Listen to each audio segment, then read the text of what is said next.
हम लोग सामान्य अध्ययन के एक महत्वपूर्ण खंड ज्योग्राफी की कक्षा में है और ज्योग्राफी की कक्षा में पिछले दिन मतलब कल मेरे द्वारा रणनीतिक परिचर्चा की गई थी। कब बंद कर दीजिए। रणनीतिक परिचर्चा की गई थी और उस रणनीतिक परिचर्चा के कड़ी में मैंने आपको बताया था कि भूगोल क्या है। सामान्य सरल शब्दों में भूगोल पृथ्वी का वर्णन है और इस शब्द का उपयोग सबसे पहले इरेस्थीनेज ने किया था। मैंने कहा कि आज से 100 साल पहले का भूगोल जिसका संबंध सिर्फ भौतिक पक्ष से था, स्थल मंडल के विषय में जानना था। समय बदला, स्थल मंडल के साथ साथ हम भौतिक भूगोल में सौर मंडल को लेने लगे, जल मंडल पढ़ने लगे, वायुमंडल के विषय में जानकारी प्राप्त करने लगे। फिर हम लोग इसी कड़ी में मानव भूगोल का अध्ययन किए। मानव भूगोल के कड़ी में विभिन्न जो नए नए अवधारणाओं का विकास हुआ, पर्यावरण नियतिवाद से लेकर निश्चयवाद, नव निश्चयवाद, जिसको रुको जाओ प्रिंसिपल भी कहते हैं, उन सब के विषय में बताया। फिर आज के कॉन्टेक्स्ट में देखिए तो अब जैव भूगोल ज्यादा महत्वपूर्ण हो गया, जिसमें हम इन्वायरमेंट केंद्र बिंदु में क्या है, पर्यावरण, हम उसका अध्ययन करने लगे। एक समय तक मानव प्रकृति के गुलाम के रूप में जाना गया। अब नई अवधारणा स्थापित हुई जिसको हम मानव का गुलाम प्रकृति हो गया। अब मानव जैसे करता है प्रकृति वैसे चलता है। एक नया अवधारणा आया, नव निश्चयवाद, रुको जाओ, जो दोनों के मध्य संतुलन लाने का प्रयास किया और जिसने कहा न तो मानव प्रकृति का गुलाम है न प्रकृति मानव के पीछे पीछे चल रहा है, वस्तु स्थिति दोनों के बीच में। हम लोग का अध्ययन का केंद्र बिंदु यही सी भूगोल के कुछ अध्याय इस कड़ी में। भारत का भूगोल पढ़ना है सबसे पहले परीक्षा के दृष्टि से। जो 13 अध्याय है जिसमें भारत का भौगोलिक परिचय है, जो आज की कक्षा का सेंट्रल थीम है। भौतिक भूगोल है, भौतिक विभाजन है कि भारत विश्व का एक ऐसा देश है जो जहां पर्वत भी है, पठार भी है, नदियां भी है, ठीक है कि नहीं, सागर भी है, महासागर भी है, झील भी। कोई भी भौतिक पक्ष ऐसा नहीं है जो भारत में नहीं। सागर का दर्शन, महासागर का करना हो तो आप चले जाइए पश्चिमी क्षेत्र में, पूर्वी तटों पे भी चले जाइए। सागर में गंगा सागर, सारा तीर्थ, बार बार गंगा सागर एक बार, बचपन से सुनते आ रहे हैं। पश्चिमी तटों में गुजरात की लंबी, सबसे लंबी समुद्री सीमा, सबसे छोटी गोवा, दोनों पश्चिमी तट पर ही। बिहार इन तटों से काफी दूरी पर है। अभी एक ड्राई पोर्ट का निर्माण हुआ, कल परसों पेपर में भी आया था, बिहटा से शुरू किया गया। हम लोग ड्राई पोर्ट में, हम लोग के विकास का एक कारण यह भी माना जाता है, आ जाइए, हम लोग के विकास का एक कारण, अविकास का यह भी माना जाता है कि हम समुद्री तटों से दूर रहे। हम लोग का जो सबसे नजदीकी बंदरगाह है वो कलकत्ता एयरपोर्ट है। मूल में आइए, कलकत्ता के भार को कम करने के लिए हल्दिया एयरपोर्ट का भी, हल्दिया पोर्ट का, एयरपोर्ट नहीं, हल्दिया पोर्ट का भी निर्माण किया गया। जैसा कि आप जानते हैं कि हम लोग के यहाँ पर्वत भी है, हिमालय, मुकुटराज एक समय कहा जाता था कि भारत की सुरक्षा का प्रहरी है, लेकिन बदलते वायुसेना के युग में अब युद्ध स्थल सेना नहीं लड़ता है, केवल स्थल सेना धक्का मुक्की करता है। वो सिर्फ स्थलीय सुरक्षा में पैरेड भी विश्राम में खड़ा रहता है। असल युद्ध अब लड़ता है वायुसेना, मिसाइल, ब्रह्मोस। अभी जिसका सौदा हमने किस देश के साथ किया है, फिलीपींस के साथ किया है। हम लोग अब मानव रहित विमान उड़ा रहे हैं, रेडार है, ठीक है। तो बहुत, अब हम लोग परमाणु बम, वो भी परमाणु बम ऐसा नहीं कि स्थल सेना गिराएगा, वो भी परमाणु बम वायुसेना ही गिराएगा किसी देश में, ठीक है कि नहीं। मूल बिंदु पे आ जाइए। इसी परमाणु बम के आधार पे एक बार अमेरिका ने भारत पे दबाव बनाया कि पाकिस्तान के साथ जब कारगिल युद्ध चल रहा था तो कारगिल युद्ध में शुरुआती दौर में पाकिस्तान की जब बढ़त थी तो ठीक था, लेकिन धीरे धीरे भारतीय सेना ने उस पर बढ़त स्थापित कर ली। अब पाकिस्तान के अस्तित्व की बात होने लगी तो पाकिस्तान बेचारा अमेरिका के पास गया, आरजू मिन्नत किया, झुकने में तो सबसे अंग्रेज वाली नीति है उसकी। गया, अमेरिका ने वाजपेयी जी पे दबाव बनाया और यहां तक ये धमकी दिया कि सुनिए वाजपेयी जी, पाकिस्तान के पास परमाणु बम है। वाजपेयी जी तो वाजपेयी जी ही थे, वो कहे कि मुझे पता है हमारे 100 शहर तबाह होंगे, 700 शहर फिर भी जीवित रहेंगे, लेकिन हमारे पड़ोसी मुल्क के पास 100 शहर ही है और मेरे पास 350 बम है एक्टिव, उसका तो नामो निशान मिट जाएगा, यही बात उसे पहुंचा दीजिएगा। तो बात समझ में आ गई। हमने अपनी परमाणु सुरक्षा नीति भी बनाई तो कहा कि नो फर्स्ट यूज, हम पहले हमला नहीं बोला। अब तो एक और समझौता हो गया है, सिंधु नदी समझौता 1960, ताशकंद समझौता, ठीक है, 66 में। इसके बाद हम लोगों ने शिमला समझौता 72 में किया और एक और समझौता 1990 के दशक में किया और उसके बाद किया, और वो था कि हम एक दूसरे के परमाणु ठिकाने पे हमला नहीं बोलेंगे। हमने पाकिस्तान के साथ यह अलायंस किया है कि एक दूसरे के परमाणु, लेकिन पाकिस्तान, ईरान, ये सब बहुत विश्वासी देशों में, उत्तर कोरिया, दक्षिण कोरिया नहीं, उत्तर कोरिया, ये सब गैर जिम्मेवार देशों में इस सब की गिनती होती, ठीक है कि नहीं। हम लोग के जैसा जिम्मेवार देशों में उसकी गिनती नहीं होती, उसकी विश्वसनीयता हमेशा संकट में है, मूल में आई है। लेकिन जो अभी मैंने बात बताई वो भी आपकी परीक्षा के दृष्टि से बहुत महत्वपूर्ण है कि सिंधु नदी समझौता 1960 और ताशकंद समझौता 1966, ठीक है। अयूब खान और लाल बहादुर शास्त्री उस समय भारत के प्रधानमंत्री हुआ करते थे। उस समय हमारे पास बम वम नहीं था, हमारे पास ठीक से सैनिकों को पहनने के लिए जूते नहीं थे।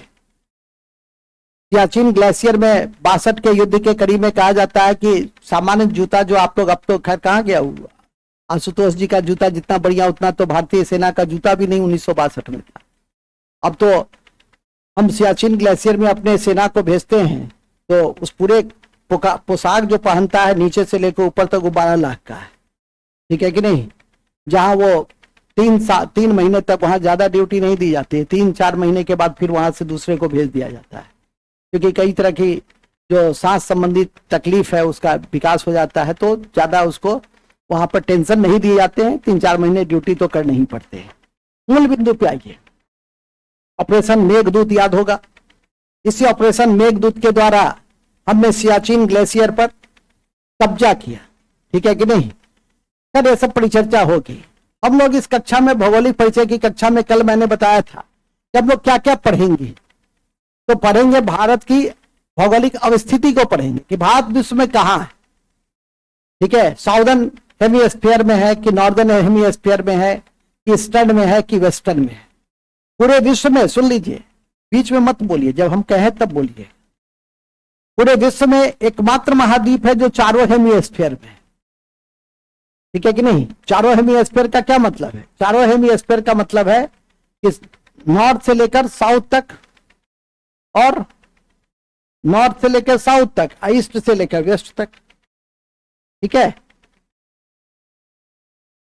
आ गया कलम जी।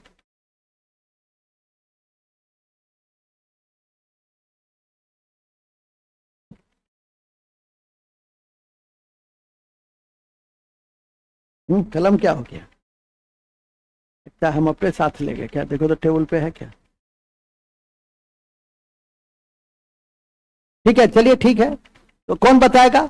अब पूछ रहा हूं मैं कि कौन सा ऐसा महाद्वीप है जो चारों हेमिस्फीयर में है? तुक्का मारता है, अफ्रीका। वो कौन सा महाद्वीप है? अफ्रीका, जो चारों महाद्वीप में है। चाणक्य तो उस भौगोलिक अवस्थिति को देखेंगे, कितने अक्षांश कितने देशांतर पर, कितने अक्षांश, छोड़ दो, है ही लिखा हुआ होगा उसमें, नहीं है। अच्छा, हाँ हाँ, कितना तुमको, मैंने हमसे ज्यादा तो जानू, तुम मेरे को तुम ही जानती हो, ठीक है। वाह, वेरी गुड, बहुत बढ़िया। तो पता था कि सर कागज कलम को किताब के पन्नों में घुसा लिए होंगे। चलिए ठीक है, तो कितना अक्षांश कितने देशांतर पे है उसको हम लोग देखेंगे, ठीक है कि नहीं।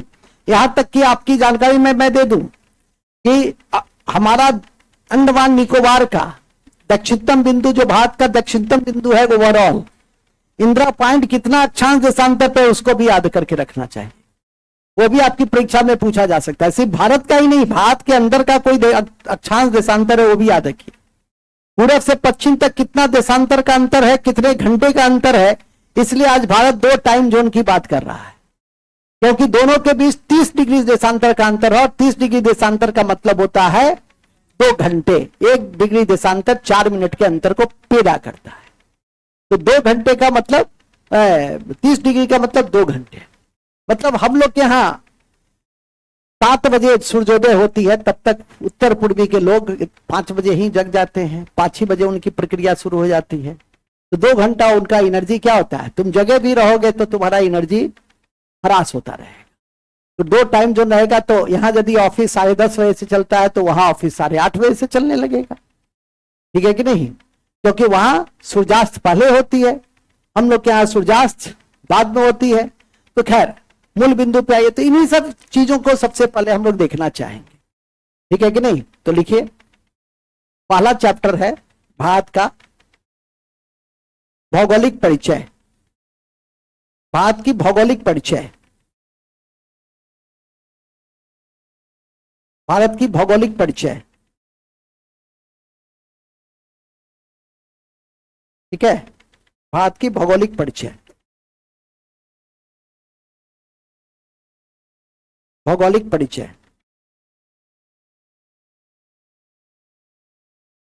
देखिए, भारत उत्तर पूर्वी गोलार्ध में अवस्थित है, उत्तर पूर्वी गोलार्ध में अवस्थित है। उत्तर पूर्वी गोलार्ध का मतलब होता है कि यदि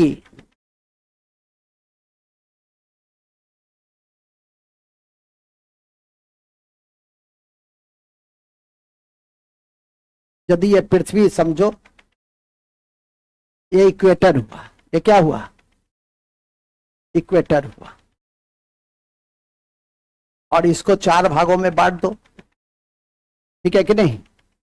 अब ये जो आपका है भारत कहां पे है, यहीं पर है भारत। 23.5 डिग्री इसके बीचों बीच 23.5 डिग्री अक्षांश हमारा कर्क रेखा है, जो 7 राज्यों से, जो 8 राज्यों से होकर गुजरती है। तो ये उत्तर पूर्व में भारत है। पृथ्वी का यदि मैप देखोगे तो ये तुमको समझ में आए। ये क्या है, ये ईस्टर्न हेमिस्फीयर है, ये क्या है, वेस्टर्न हेमिस्फीयर है, ठीक है। सॉरी, ये आपका क्या है, ये उत्तर में है, तो ये ईस्टर्न हुआ, ये ईस्टर्न हुआ। ये कहाँ है, ये साउथ में है। तो चारों हेमिस्फीयर में कौन सा कंटिनेंट है, अफ्रीका। तो वो भी एक लाइन लिख दो नोट में, चारों हेमिस्फीयर में, ईस्टर्न वेस्टर्न हेमिस्फीयर हो गया, चारों हेमिस्फीयर में अफ्रीका है। पहले वो लिख लो, अफ्रीका है।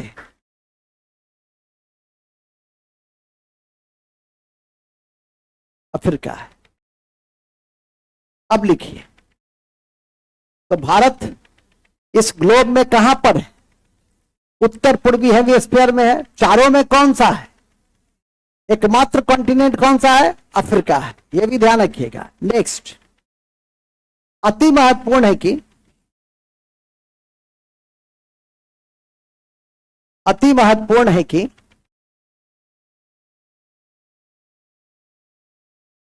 अति महत्वपूर्ण है कि भारत को 2 भागों में देखा जाता है, एक ज्यामितीय आधार पे, एक भू राजनीतिक आधार पर। एक ज्यामितीय आधार पर और एक भू राजनीतिक आधार पर। एक ज्यामितीय आधार पे और एक भू राजनीतिक आधार पर, भू राजनीतिक आधार पर देखा जाता है। ठीक है, ओके। चलिए अब इसी चीज को आप यहां पर देखिए, 37 डिग्री 8 मिनट और 8 डिग्री 4 मिनट, इधर 97 डिग्री 25 मिनट, इधर 68 डिग्री 7। ये ध्यान रखिएगा। तो पहले ये इसको भारत का मैप बना लीजिए, छोटा सा, छोटा सा, बहुत बड़ा नहीं बनाइए। कहां से कहां तक फैला हुआ है इसको पहले लिख लीजिए, कहां से कहां तक फैला हुआ है इसको लिख लीजिए। एक ऐसा भी मैप बना लो ना, मैप मैप होता है, दिल से नहीं लेना है कि टेढ़ा मुड़ा हो गया। मैप टेढ़ा ही मेरा रहता है। मैप कैसा रहता है? टेढ़ा मेरा रहता है। ये अच्छा बनाता है।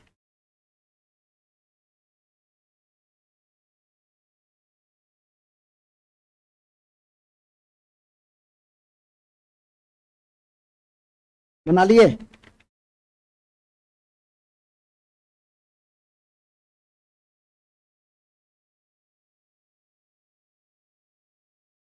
अपने मोबाइल में भी देख लो, शायद मोबाइल में नहीं आ रहा होगा।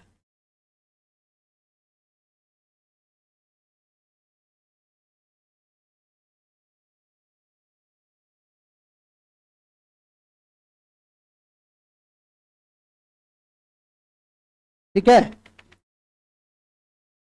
तो लिखिए, भारत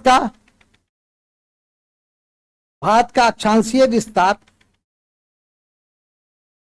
8 डिग्री 4 मिनट से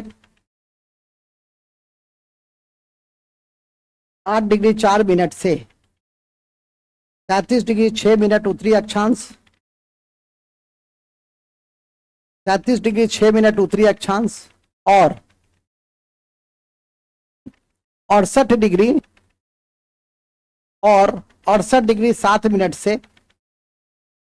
97 डिग्री 25 मिनट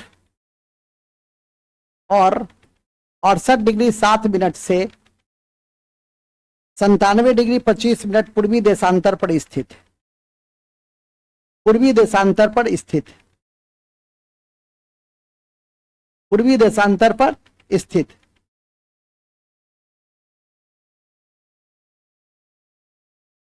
पूर्वी देशांतर पर स्थित। ध्यान रखें कि अक्षांश और देशांतर को, ध्यान रखें कि अक्षांश और देशांतर को डिग्री, मिनट और सेकंड के रूप में, डिग्री, मिनट और सेकंड के रूप में व्यक्त करते हैं। अभी इतना ही जानना है, इसमें व्यक्त करते हैं।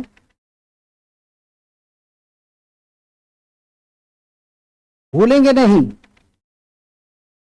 कि भारत का पूर्वी क्षेत्र और पश्चिमी क्षेत्र के बीच, भूलेंगे नहीं कि भारत का पूर्वी क्षेत्र और पश्चिमी क्षेत्र के बीच, पूर्वी क्षेत्र और पश्चिमी क्षेत्र के बीच, पूर्वी क्षेत्र और पश्चिमी क्षेत्र के बीच कितना का अंतर है? 30 डिग्री का अंतर है। 30 डिग्री देशांतर का अंतर है, अर्थात लगभग 2 घंटे, लगभग 2 घंटे,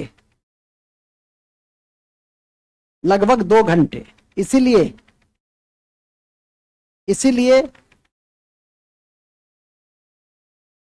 आज भारत में 2 टाइम जोन की बात की जा रही है। इसलिए आज भारत में 2 टाइम जोन की बात की जा रही है। इसलिए आज भारत में 2 टाइम जोन की बात की जा रही है। इसलिए आज भारत में कितने टाइम जोन की बात की जा रही है? 2 टाइम जोन की बात करें। नोट, कौन बताएंगे कि सबसे अधिक टाइम जोन कहां है?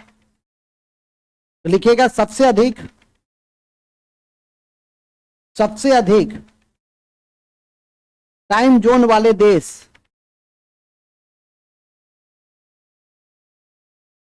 सबसे अधिक टाइम जोन वाले देश फ्रांस है, जहां 12 से अधिक, फ्रांस है जहां 12 से अधिक टाइम जोन है, 12 से अधिक टाइम जोन है। ठीक है, टिक लगा दीजिए। यह भी ध्यान में रखें कि रूस में 11 टाइम जोन है। यह भी ध्यान में रखें कि रूस में 11 टाइम जोन है।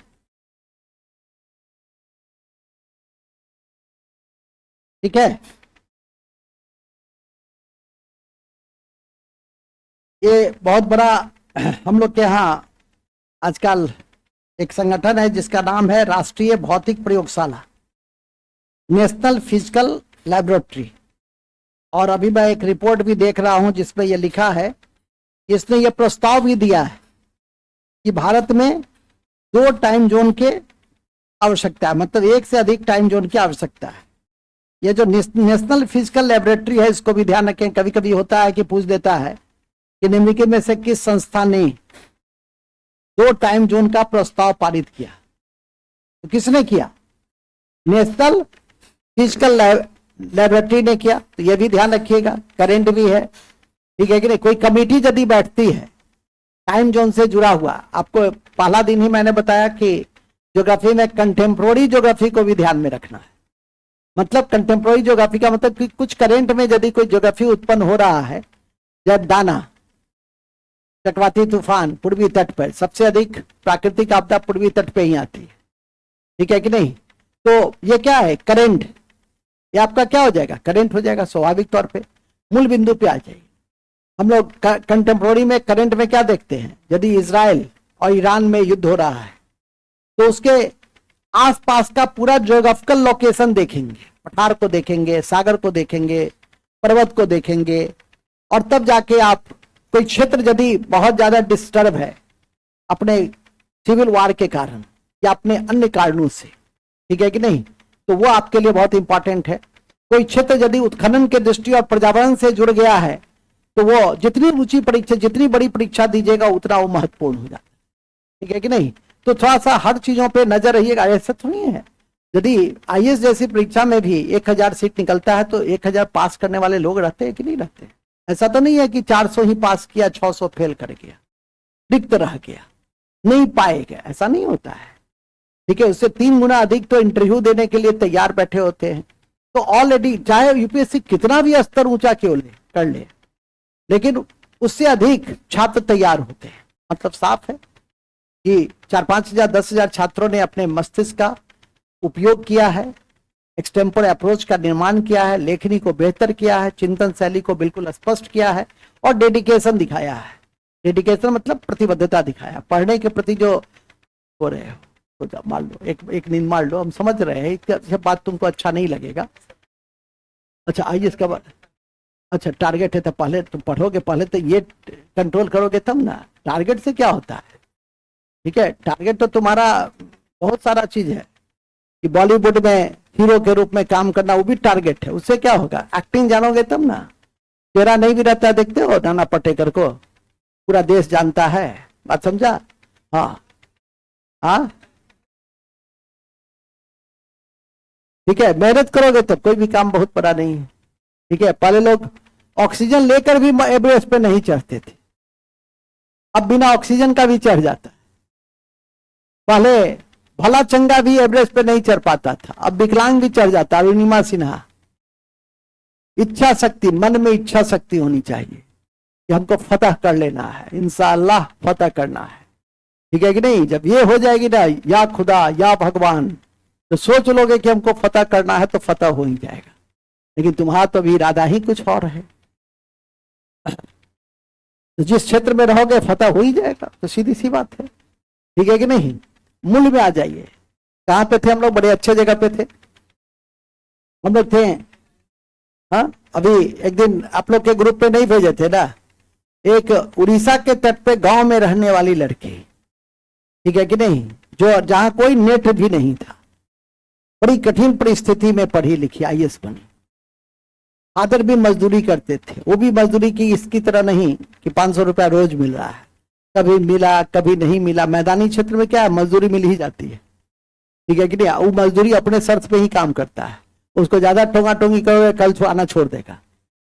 तुम ठोक के देखो ना, थोड़ा हे बैसल छी खैनी सुनाई छी, हाँ तो बैसो, थोड़ा तो बैसब नहीं, आरामो नहीं करब, हाँ उसको टोकना नहीं, वो अपना करता रहेगा, ठीक है।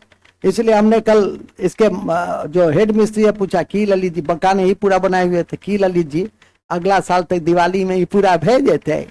जी सर भेज देते सर, हाँ की बाजे छी, ठीक है कि नहीं। मैंने वो भी बड़ा आराम से बोल रहा है, हाँ बात समझा। चलो टोका टोकी ज्यादा नहीं किया जाता हर जगह, लेबर आजकल ठीक है डिमांड में है, ठीक है। खैर मूल में आ जाइए। तो जैसा कि मैंने अभी आपको बताया कि ध्यान में रखने की बात है कि हम लोग भौगोलिक स्थिति में देख रहे थे, भौगोलिक स्थिति में टाइम जोन की बात कर रहे थे। टाइम जोन की कड़ी में हमने फ्रांस की बातें की, सबसे अधिक टाइम जोन है, रसा में 11 टाइम जोन है, ठीक है कि नहीं। और चाइना में और भारत में एक ही टाइम जोन है, चाइना और भारत में एक ही टाइम जोन है। तो ये इन चीजों को थोड़ा सा ध्यान करके रखें। भारत में 2 टाइम जोन बनाने की प्रस्ताव को कौन पारित किया है, नेशनल फिजिकल लेबोरेटरी ने पारित किया है, इसको ध्यान में करके रख सकते हैं। चलिए हम लोग टाइम जोन से बाहर निकल जाए। टाइम जोन के कड़ी में हम बता, टाइम जोन की चर्चा क्यों हुई, आए साथ गंभीरता रखो ना, हंसो बोलो आगे बढ़ जाओ, खत्म बात हो गई, ठीक है। अब किसी ने चाइना कह दिया, वो तो बांग्लादेश भी कह देगा, तो क्या हम उसकी बात पर क्या ध्यान देंगे, ध्यान उसकी बात पे देंगे ना जो थोड़ा सा, चलो फ्रांस नहीं तो रूस भी बोला हो तो कहेंगे नहीं ठीक है करीब तुम बोले थे, अच्छा कोई बात नहीं, तो दिखाई दिए 11 है, तो कंफ्यूजन ही नहीं है, एक में 12 है एक में 11, इंडिया में कोसों दूर है। इसीलिए कोई चाइना बोला तो मुंह से अभी निकल भी गया कि चाइना में या भारत में एक ही है, ठीक है कि नहीं। हालांकि चाइना भी विचार कर रहा है, अब चाइना का जो भूगोल है तो वो जाने अपना, हम अपने भूगोल को जानेंगे।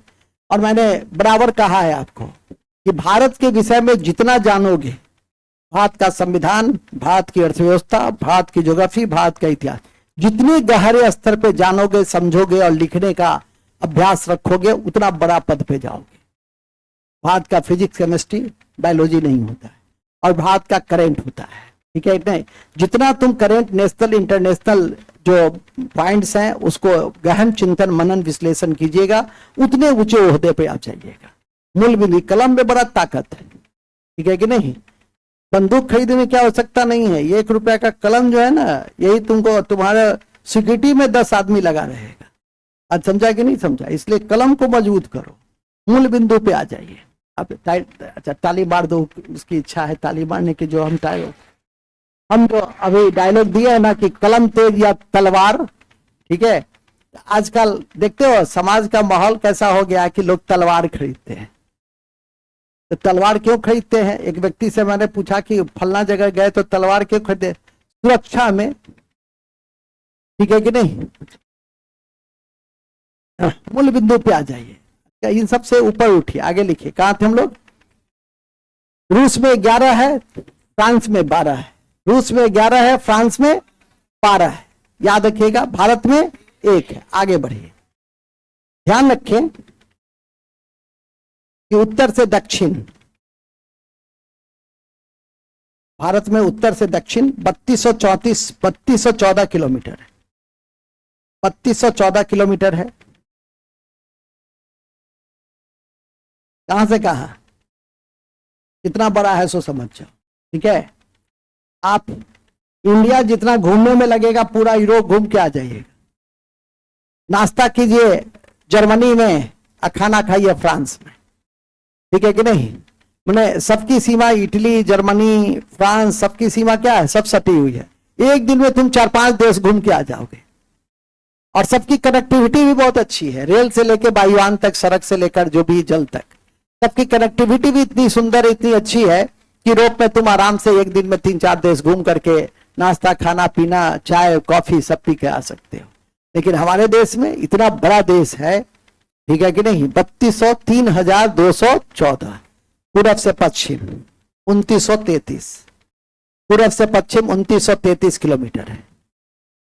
पूरब से पश्चिम 2933 किलोमीटर है। अब लिखिए, उष्णकटिबंधीय मानसूनी जलवायु है। उष्णकटिबंधीय मानसूनी जलवायु है। उष्णकटिबंधीय मानसूनी जलवायु है। उष्णकटिबंधीय मानसूनी जलवायु है। मानसूनी जलवायु है एवं उष्णकटिबंधीय मानसून वन की प्रधानता है। उष्णकटिबंधीय मानसून वन की प्रधानता है।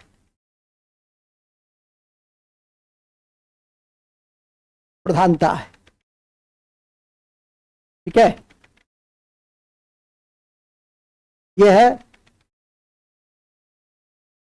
संक्षिप्त में भौगोलिक परिचय। ये क्या है? संक्षिप्त में भौगोलिक परिचय। एक और लिख दो, भारत का EEZ। EEZ का मतलब होता है exclusive economic zone. EEZ 12 nautical mile है। 12 नॉटिकल माइल 22 किलोमीटर लगभग है। 12 नॉटिकल माइल 22 किलोमीटर है। नॉटिकल माइल क्या है? समुद्र की दूरी है। और 1 नॉटिकल माइल बराबर कितना किलोमीटर होता है? 1824। 1.8 किलोमीटर होता है, 1824 मीटर होता है। वो भी लिख लो नोट में। 1 नॉटिकल माइल बराबर 1 नॉटिकल माइल बराबर 1824 मीटर या 1.8 किलोमीटर होता है, ठीक है। एकदम बेसिक चीजें हैं जो आपको जानना चाहिए। कितना नॉटिकल माइल में हमारा पूरा EEZ है? आप किलोमीटर छोड़िए, 12 नॉटिकल माइल याद रखिए। और 1 नॉटिकल माइल फिजिक्स में भी पहली कक्षा, दूसरी कक्षा इत्यादि में पढ़ते हैं कि नॉटिकल माइल से हम समुद्र की दूरी निकालते हैं, ठीक है कि नहीं। और 1 नॉटिकल माइल बरोबर 1824 मीटर या 1.8 क्या होता है? किलोमीटर होता है। इस बात को ध्यान में रखेंगे। 21.9 किलोमीटर 12 नॉटिकल माइल अर्थात लगभग 22 किलोमीटर है, जो ध्यान में रखिएगा, ठीक है कि नहीं। तो ये सामान्य परिचय है जिसकी जानकारी हमने अभी आपको दी। अब आइए, दूसरा भाग क्या है? भारत का विस्तार। तो लिखो, भारत का विस्तार तो लिख ही दिया, उत्तर से लेकर दक्षिण से तक का, पूरब से लेकर पश्चिम तक। परिचय में ही लिख दिया, पहला भाग में ही, अब अवस्थिति में ही लिख दिया। अब आ जाओ, भारत का सबसे उत्तर बिंदु, सामने में आपका फोटो भी है। इसी तरह से कहां गया प्रकाश जी को? शायद मैं देखा हूं कहीं। हाँ, बस समझ गए। इसी फोटो को साट दीजिएगा, बड़ा सुंदर नोट बनाते हैं, ठीक है। तो लिख देंगे सबसे उत्तर का बिंदु इंदिरा कॉल है, जो कहां है? लद्दाख में। जो अब कहां है? लद्दाख में। लद्दाख में। जो कहां है? तो लद्दाख में है। दक्षिणतम बिंदु इंदिरा बिंदु है। इंदिरा बिंदु है। दक्षिणतम बिंदु इंदिरा बिंदु है, जो अंडमान निकोबार में है। जो अंडमान निकोबार में है और जिसे पिग्मेलियन पॉइंट भी कहते हैं। और जिसे पिग्मेलियन पॉइंट भी कहते हैं। जिसे कौन पॉइंट कहते हैं? या पिग्मेलियन पॉइंट या पार्सन पॉइंट के नाम से भी जाना जाता है। या पार्सन पॉइंट के नाम से भी जाना जाता है। पिग्मेलियन पॉइंट या पार्सन पॉइंट के नाम से भी जाना जाता है। आपकी जानकारी में दे दें कि हमारी एकमात्र सक्रिय ज्वालामुखी वो बैरन द्वीप भी अंडमान निकोबार में ही है।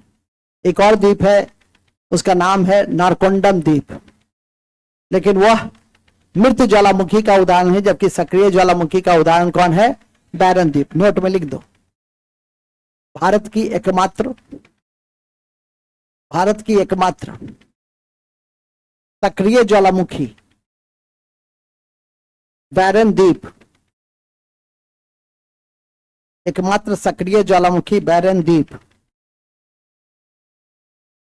बैरन द्वीप, बैरन द्वीप अंडमान निकोबार में। ठीक है, बैरन को अभी याद रखो, अंडमान निकोबार में। कहाँ है? अंडमान निकोबार में। तो भारत का दक्षिणतम बिंदु लिख लिए, इंदिरा पॉइंट निकोबार द्वीप में है। अब मुख्य भूमिका वो है संपूर्ण, अब लिखिए मुख्य भूमिका भारत का दक्षिणतम बिंदु, मुख्य भूमिका भारत का दक्षिणतम बिंदु एक कन्याकुमारी में है, कन्याकुमारी में है, तमिलनाडु, तमिलनाडु। ठीक है, तमिलनाडु में है। याद रखिएगा, ये बड़ा ज्योग्राफिकली ये तमिलनाडु और श्रीलंका का जो क्षेत्र है, कन्याकुमारी का क्षेत्र है, ये बड़ा इंपॉर्टेंस रखता है। मन्नार की खाड़ी है यहाँ।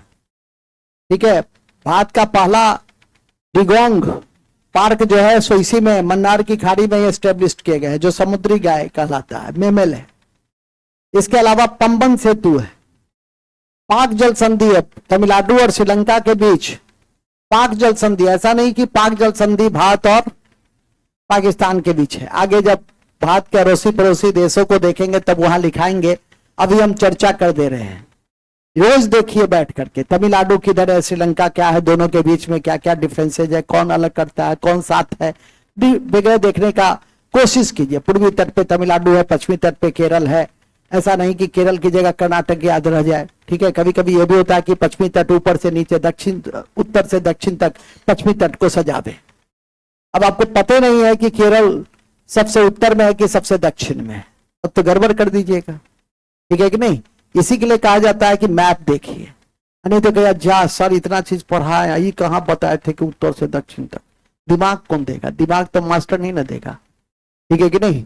कहे तो कि पूछने के लिए इस तरह से भी पूछ सकता है, आपको उस तरह से याद रखना है कि गुजरात सबसे उत्तर में है। ठीक है कि नहीं? उसके बाद गोवा है, कर्नाटक है, महाराष्ट्र है, कर्नाटक है, केरल है, तो उत्तर से दक्षिण सज गया।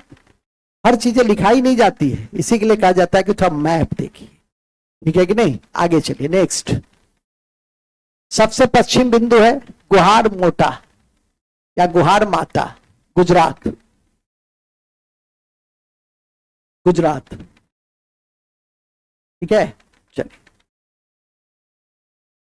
इस मैप में देख लीजिए, यदि समुद्री तट का ही उत्तर दक्षिण देखिएगा, गुजरात है, महाराष्ट्र बगल में गोवा, कर्नाटक, केरल। पूरा यहां से भी देखिएगा तो भी देख सकते हैं। ठीक है कि नहीं? मतलब सब कुछ आपका स्पष्ट है। आप यदि एक समय कॉपी में कभी पढ़े होंगे चाचा मामा भैया का, तो इंदिरा कॉल जम्मू कश्मीर लिखा हुआ होगा, हम ही लिखाते थे। लेकिन आज ये जम्मू कश्मीर क्या हो गया? बिल्कुल स्पष्ट भागों में बट गया। इधर लद्दाख हो गया, तो लद्दाख सबसे उत्तर में क्या है? अभी भी कई किताब पलट लीजिएगा तो इंदिरा कॉल जम्मू कश्मीर ही लिखता है, लेकिन एक्चुअली में आज की तारीख में तो हमारा ये परिदृश्य चेंज कर गया। तो आज क्या हो गया? ये हो गया लद्दाख, इसलिए वहां पे क्या लिख दीजिएगा? लद्दाख। क्लियर है ना? क्योंकि ये नवीन मैप है, जब भी लीजिएगा तो नवीन मैप ही लीजिए। शायद ये लिया है, तुम लिए हो क्या? मैप लिए हो नया वाला? देखें,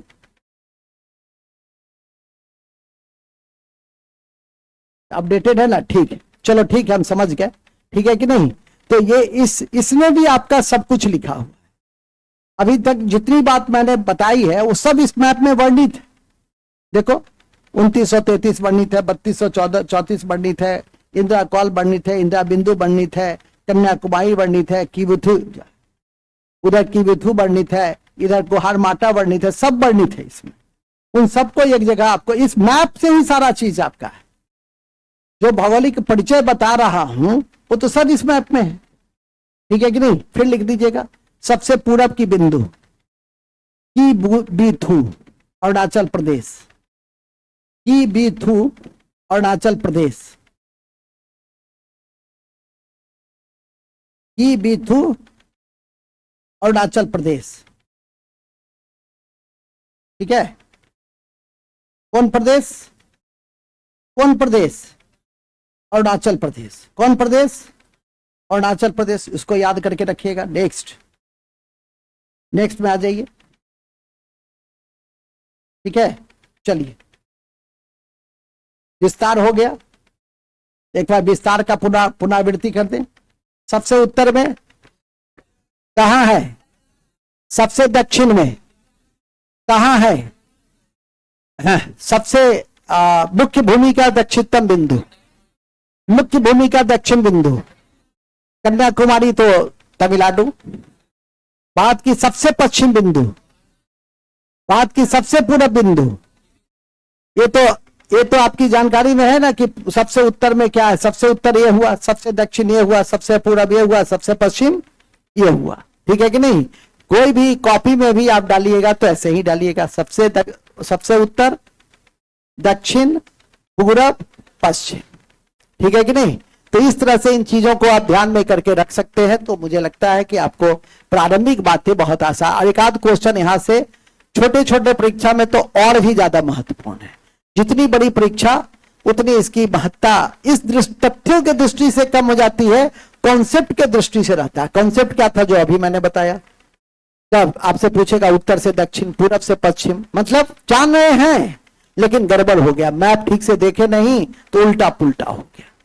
इसी के लिए कहा जाता है कि थोड़ा मैप एकदम सामने रखो, कॉपी में साटो, बराबर देखते रहो, ठीक है कि नहीं। नेक्स्ट, इसलिए मैंने कहा भी, पीपीटी तैयार कराया तो कहा भी कि आप मैप जरूर डाल दीजिए। 2 तथ्य कम है वो तो मैं बता ही दूंगा, 2-4 तथ्य कम है उससे कोई फर्क नहीं पड़ता है, वो तो मैं हूं ही, ठीक है कि नहीं। लेकिन मैप जरूर डाल दीजिए, क्योंकि मैप बनाना एक कठिन काम है और पता चलेगा कि 1 घंटा से हम मैप ही बना रहे हैं। इतना बनाने में कम से कम 1 घंटा लग ही जाएगा, और वो 1 मिनट में हम आपको दिखा दिए कि ये किधर है, ये किधर है, वो किधर है, वो किधर है। नेक्स्ट, आगे चलिए। विस्तार के बाद, ठीक है, ये हो ही गया, अक्षांशीय विस्तार वगैरह हो ही गया। सुनामी नामी में आया था, उसकी चर्चा मैं कल कर ही दिया था। पर्सन पॉइंट, पिग्मेलियन पॉइंट कहा जाता है, अभी लिख ही दिए है। इंदिरा पॉइंट में लिख दिए हो ना। चलिए आगे बढ़ जाइए। आकार, ये आकार आपके लिए इंपॉर्टेंट है, बता रहे हैं, लिखो। भारत का आकार, आकार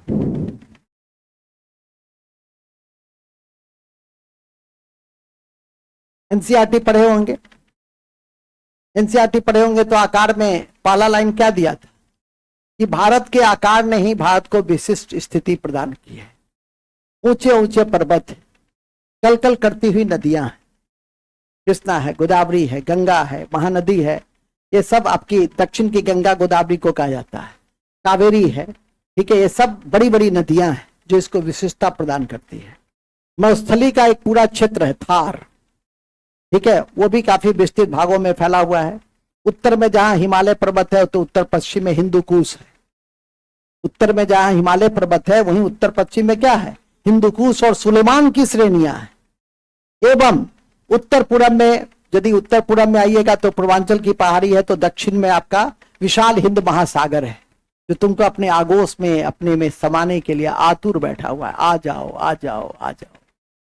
तो भारत की यह विशिष्ट स्थिति कौन प्रदान करता है, ये आपका भारत की यह विशिष्ट स्थिति पर्वत से लेकर, पठार से लेकर, नदियों से लेकर सागर महासागर तक प्रदान करता है। और इस आधार पे 32,87,263 वर्ग किलोमीटर में यह फैला हुआ है। तो पहले ये ही लिख लो, ये लाइन, भारत का कुल क्षेत्रफल, भारत का कुल क्षेत्रफल, भारत का कुल क्षेत्रफल 32,87,000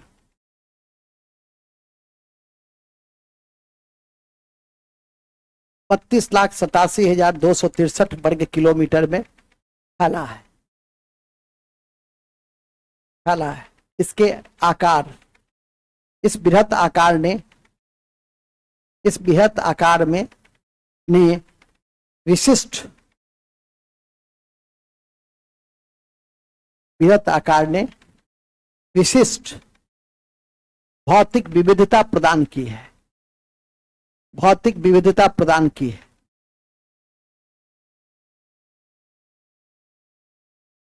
ठीक है। उत्तर में हिमालय,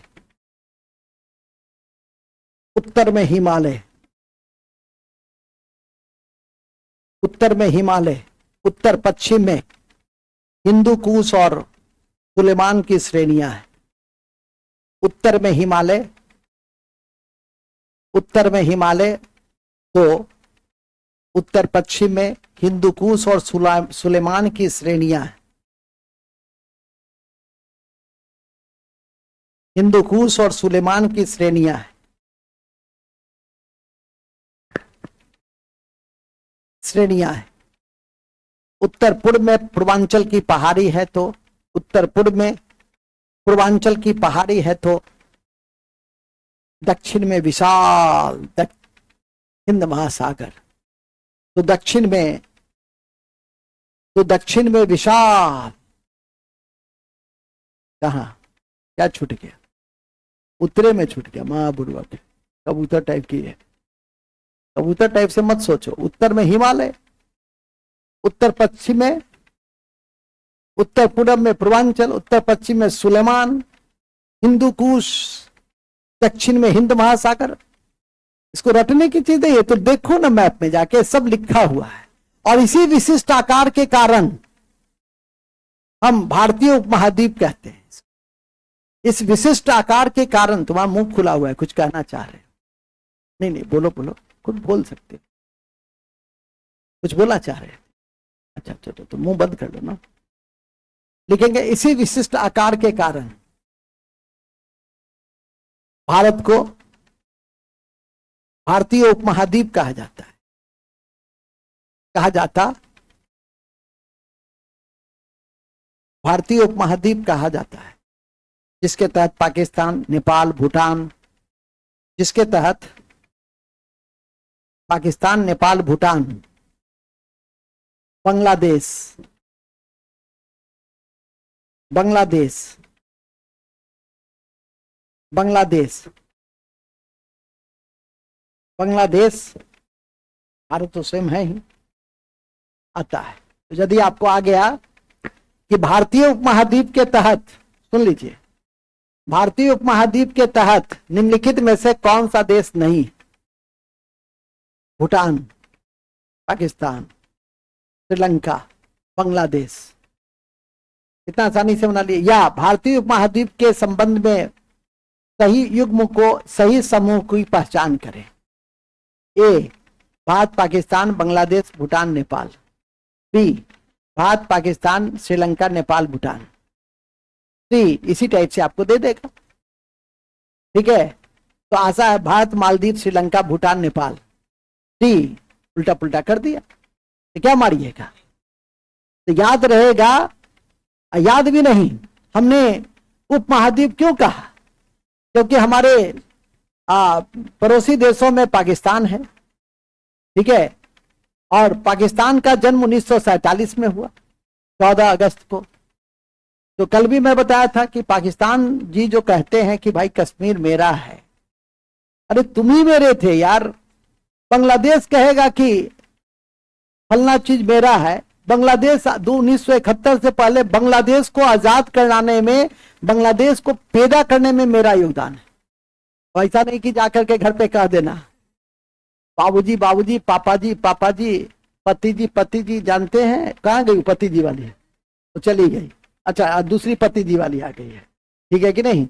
इसका तो खैर अभी नया पति जी आया है, मैंने नया पति जी नहीं मतलब कि नहीं। तो मैंने आपको बताया कि जानते हैं कि बांग्लादेश को पैदा कौन किया? बाप रे, हमारे सर किए। हाँ, हिंदुस्तान ने किया जी, भारत सरकार किया। ऐसा नहीं कि सर को बदनाम कर देना। ठीक है कि नहीं? तो ध्यान रखना कि बांग्लादेश 1971 में, वास्तविकता भी है कि भारत ने वो युद्ध लड़ा था बांग्लादेश के लिए। और आज देखो कि बांग्लादेश भी कभी कभी ये कहता है कि भारत के साथ हमारे कुछ बिंदु पे सीमा विवाद है, ठीक है कि नहीं। सीमा के साथ जिसका विवाद है वो तो बेचारा कुछ कह नहीं रहा है, पाकिस्तान आ गई चली गई सीमा हैदर। चलिए, नहीं विशेष जानकारी तो इरशाद साहब सीमा हैदर पे कड़ी नजर रखे हुए हैं। जब नजर रखना था तो तुम रखा नहीं, पूरा देश में चर्चित हो जाता। कुछ नहीं किया जवानी में तुम अपने का, केवल तुम कविता शायरी, वही कविता लिखता है, तुम शायरी लिखता है। इसका पूरा लगता है पूरा जहां का दर्द इसके मन में समाया है, जो मेरे को आधार बना के अभिव्यक्त कर रहा है। इसी को छोड़ दिए हो।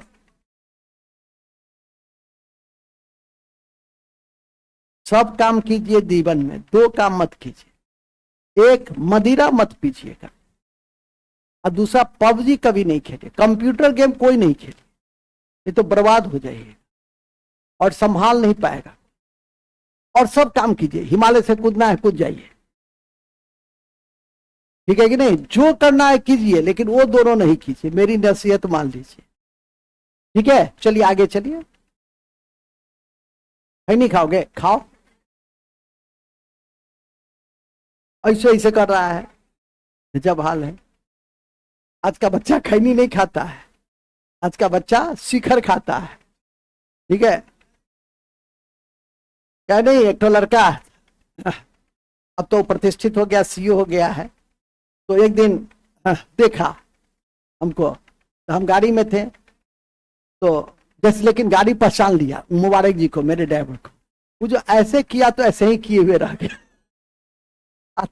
उसके बाद क्लास में हम शाम में खोजते थे, कहाँ गया कहाँ गया, प्रणब जी कहाँ गए, दिखाइए नहीं दिया एक सप्ताह तक। फिर हम उसको पुलाए उलाए पटिया उठिया के कोई बात नहीं, अरे ये सब तो जवानी में होता रहता है, ठीक है कि नहीं। कभी कभी तो हम भी खा लेते हैं, ये सब कोई बात है, ये सब कोई बात है। फिर उसको पटिया, समझे, उसको कुंठा हुआ कि जाएंगे तो आज सर जो है क्या करेंगे, आज हमारा हजामत बनाएंगे। तुम लोग की तरह निर्लज नहीं था वो सब, तुम लोग क्या है, ठीक है, निर्लज हो, निर्लज, बेशरम।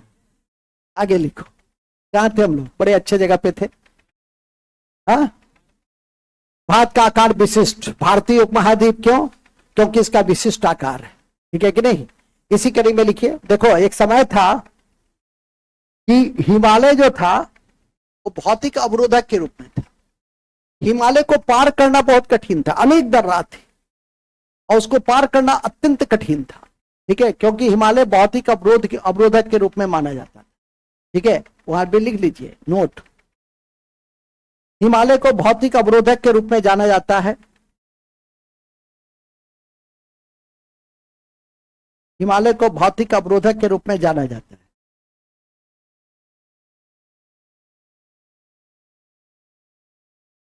जाना जाता है, हिमालय को भौतिक अवरोधक के रूप में जाना जाता है, ठीक है। इस कड़ी में खैबर बोलन, इस कड़ी में खैबर बोलन, खैबर बोलन, सिप किला, नाथुला, शिव किला नाथुला, बोमडीला, बोमडीला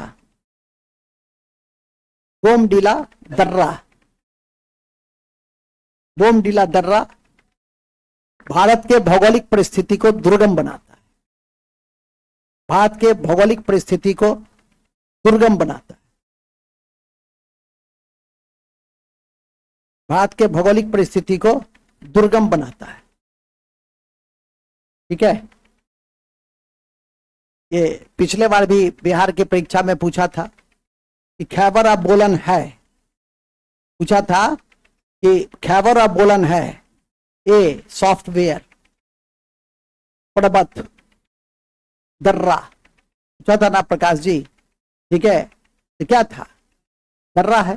और दर्रा क्या होता है, बर्फ की सकरी गली होती है, सकरी वाली गली नहीं, हाँ सकरी, जैसे ये है नैरो, उसको अंग्रेजी में कहते हैं नैरो, उसको दर्रा कहते हैं। तो दो चार दर्रा, अभी तो दो चार लिखा है, अभी तो पटियाए हैं पुल्हाए हैं, नहीं दो चार ठो याद करो ना, फिर आगे पढ़ेंगे अनेक दर्रा, कम से कम 20 दर्रा के विषय में जानकारी देंगे, ठीक है कि नहीं। उसमें एक दर्रा सिक्किम से भी लगा हुआ है जो काफी महत्वपूर्ण है, जिसका नाम है नाथुला, जिसका नाम है, ये जो बोमडीला है, ये सब तो अरुणाचल प्रदेश का दर्रा है। ठीक है, ये भी परीक्षा की दृष्टि से बहुत महत्वपूर्ण है। अभी हम दर्रा में नहीं है, सिर्फ हम भारत की विशिष्ट स्थिति को दिखा रहे हैं कि हिमालय के कारण भारत की विशिष्ट स्थिति, विशिष्ट आकार है। दर्रा के कारण वो जो भौगोलिक दुर्गमता का क्षेत्र है वो काफी व्यापक है। ठीक है कि नहीं, जाकर देखिए मैप में कि बोलन किधर है, खैबर किधर है, बोमडीला किधर। ये भी आपसे पूछ सकता है कि उत्तर से दक्षिण निम्नलिखित दर्रा को सजावे, पूरब से पश्चिम सजावे, तो तुमको पता रहेगा कि खैबर किधर है और बोमडीला किधर है।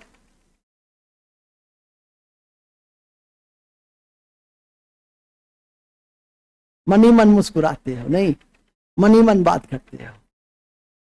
क्या क्या बोले हम? तो वही बोल दो तो बहुत अच्छा है। क्या बोले हम? है नाथुला दर्रा, हाँ ठीक है, वेरी गुड। तो ये दर्रा का उत्तर से दक्षिण, पूरब से पश्चिम, उसको भी ध्यान में रखो। ठीक है कि नहीं। आपसे ये भी पूछ सकता है कि आप कश्मीर से चलते हैं, डल झील से चलते हैं, कन्याकुमारी तक पहुंचते हैं, कितने राज्यों से होकर गुजरते? जा कॉपी में खोजोगे, हाँ तो मिल भी नहीं किया सर, इतना चीज पढ़ाई भी नहीं किया, महाबोधु है। उसी के लिए ना कर रहे हैं, उसी के लिए इतना कर रहे हैं कि जा करके मैप देखो कि किधर से, जब हम कश्मीर से चलेंगे तो किधर किधर से गुजरेंगे हम लोग। ठीक है कि नहीं, और किस किस राज्य से होकर गुजरेंगे। ये भी पूछ सकता है कि जब कश्मीर से कन्याकुमारी चलेंगे तो कौन सा राज्य नहीं आएगा। ठीक है कि नहीं, इसी के लिए ना कह रहे हैं कि डल झील से हम मन्नार की खाई तक जब पहुंचेंगे तो कौन सा राज्य आएगा, कौन सा राज्य नहीं आएगा। ऐसे अनेकों प्रश्न बन सकते हैं। कभी कभी यह भी पूछता है कि जब हम कीबुथी से चलते हैं, ठीक है, या बोमडीला दर्रा से चलते हैं और हम गुहार माता तक जाते हैं तो क्या दिखाई देता है, कौन सी नदियां आती है, कौन सी नदियां नहीं आती है। और उसमें सारा क्वेश्चन का आंसर आता है सिंधु नदी। ठीक है कि नहीं, क्वेश्चन यूपीएससी पूछे हुए हैं। तो पूछने के लिए आपको अनेक दृष्टिकोण है और उस पर नजर रखना है। जब आगे पढ़िएगा, नदी में पढ़िएगा, तो सिंधु नदी तो किसी भी स्थिति में इधर से तो नहीं गुजरेगी। ठीक है कि नहीं, तो इसको ध्यान में रखना। गोदावरी, दक्षिण की नदियां कावेरी, कृष्णा, गोदावरी, ये सब कभी भी बीच से होकर नहीं गुजरेगी। बीच से होकर कौन गुजरेगी? नर्मदा गुजरेगी, माही गुजरेगी, गंगा रहेगी। ठीक है, इसी के आसपास का क्षेत्र सब उसकी सहायक नदियां गुजरेगी। तो इसको थोड़ा सा समझना है। ठीक है कि नहीं, कौन सी मिट्टी, ये भी होता है कई बार कि आपका पूर्वी से पश्चिम तक जा रहे हैं, कौन सी मिट्टी का आपको दर्शन नहीं होगा। ठीक है, जो तो क्वेश्चन के अनुसार बनेगा। ठीक है कि नहीं, तो ध्यान में देखना है। कोई जरूरी नहीं कि हम जो लिखा दिए वही आएगा, लेकिन जो समझ पैदा कर दिए वो समझ यदि पैदा हो गया तो कहीं कोई दिक्कत नहीं है, और नहीं हुआ तो फिर दिक्कत ही दिक्कत है। वो तो सीधी सी बात है, समझा। तुम्हारा भी मुंह खुला हुआ है, आजकल मुंह खुला रहता है बहुत का। आगे लिखो, नेक्स्ट। कहा थे हम लोग, मतलब विशिष्ट आकार का समझ गए ना, विशिष्ट आकार कैसे है। कौन कौन दर्रा अभी बताए? दूसरा, तीसरा, चौथा, चलो ठीक, नेक्स्ट। अब आगे आ जाइए, आकार हो गया। अब आकार के दृष्टि से एक बात और जानकारी दे दूं कि भारत विश्व में 2.4 पर, कल भी बता रहे थे कि 2.4% लैंड लिए हुए है, और जबकि जनसंख्या 17.5 है। ठीक है, अब मात्र 2.4, तो स्वाभाविक है कि पॉपुलेशन डेंसिटी हमारे यहां अधिक है। 383 पॉपुलेशन डेंसिटी है इंडिया का, और उसमें भी बिहार का सबसे नंबर 1 है, 1106। सबसे अधिक जनसंख्या घनत्व बिहार में ही है। एक समय में पश्चिम बंगाल में था, अब पश्चिम बंगाल हमसे पीछे हो गया, हम जनसंख्या घनत्व में आगे आ गए, और इसको महसूस करते हैं। अभी कुछ दिन पहले मैं राजस्थान गया था और 100 किलोमीटर तो नहीं, 50, 60, 70 किलोमीटर में चला गया, मुश्किल से हमको 50-60 लोग दिखाई दिए। और जब भी हम इस रोड में जाएंगे यहां से मुजफ्फरपुर तक, तो 50-60 हजार लोग दिखाई देते। तो दिखता है कि जनसंख्या घनत्व है। वहां शाम 7 बजे 6 बजे के बाद आपको मनुष्य नहीं दिखाई देगा। और इस रोड में आप आते हैं, हम तो अक्सर आते हैं और देखते हैं कि हमेशा मतलब हजारों सैकड़ों की संख्या में लोग दिखाई देते रहते हैं, गाड़ी चलती ही रहती है। उस सब एरिया में आपको भय लगेगा। भय का कारण है कि लोग हैं ही नहीं। बहुत बड़ा स्टेट है, सबसे बड़ा स्टेट है राजस्थान। राजस्थान सबसे क्षेत्रफल के दृष्टि से क्या है, सबसे बड़ा स्टेट। ठीक है कि नहीं? आगे लिखिए, फिर लिखिएगा, ये लाइन लिखिए, भारत विश्व की कुल भूमि भाग का 2.4% ये लिख लिए। और इस दृष्टि से भारत का स्थान, क्षेत्रफल के दृष्टि से भारत का स्थान 7वां है। और क्षेत्रफल के दृष्टि से भारत का स्थान, क्षेत्रफल के दृष्टि से भारत का स्थान 7वां है। ठीक है? भारत से ऊपर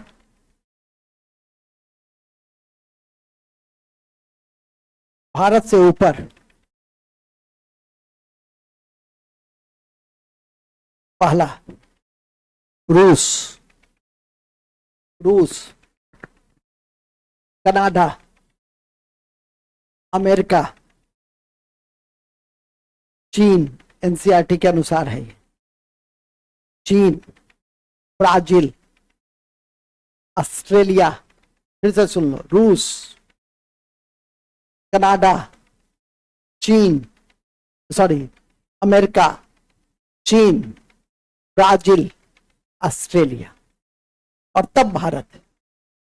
तो मैंने भारत से ऊपर जितने भी देश हैं उसको याद रखिए। कभी कभी ये भी होता है कि आपको कनाडा, रूस कनाडा नहीं दिया, दे देगा कौन सबसे बड़ा देश है, अमेरिका हो जाएगा। ठीक है कि नहीं? क्षेत्रफल की दृष्टि से क्रम सजा दे, तो क्रम क्या है, इसी तरह से है, पहला, दूसरा, तीसरा, चौथा, पांचवा, छठा और भारत से 7वां भारत है।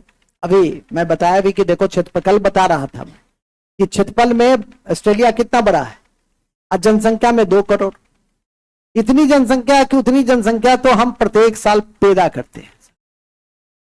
हम इतने सक्षम राष्ट्र हैं, हमारे युवा इतने सक्षम है, किसी मामले में सक्षम हो या ना हो, पदक जीतने में, ओलंपिक के पदक जीतने में हम लोग बाट जोड़ते हैं, एक स्वर्ण 3 दिन तक बाट जोड़ते हैं, अंत में पता चलता है 100 ग्राम से छूट गया।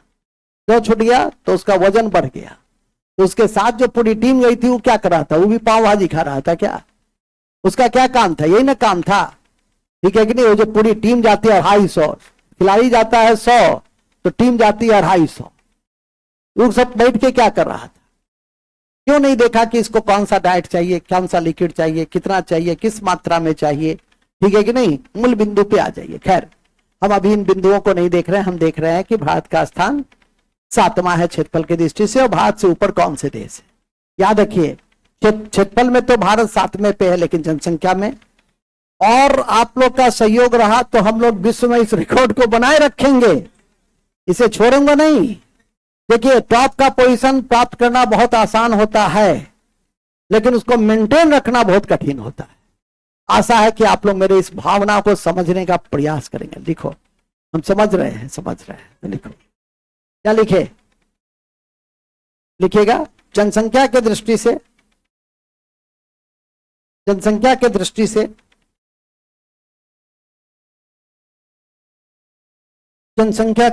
से भारत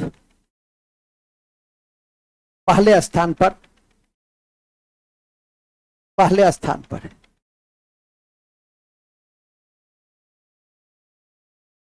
भारत पहले स्थान पर है। ठीक है?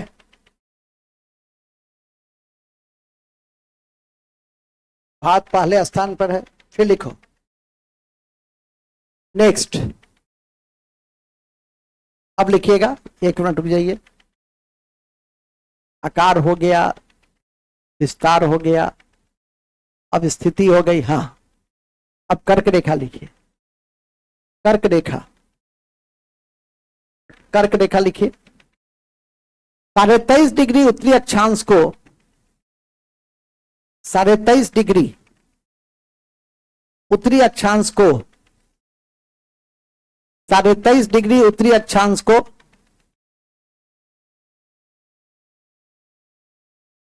उत्तरी अक्षांश को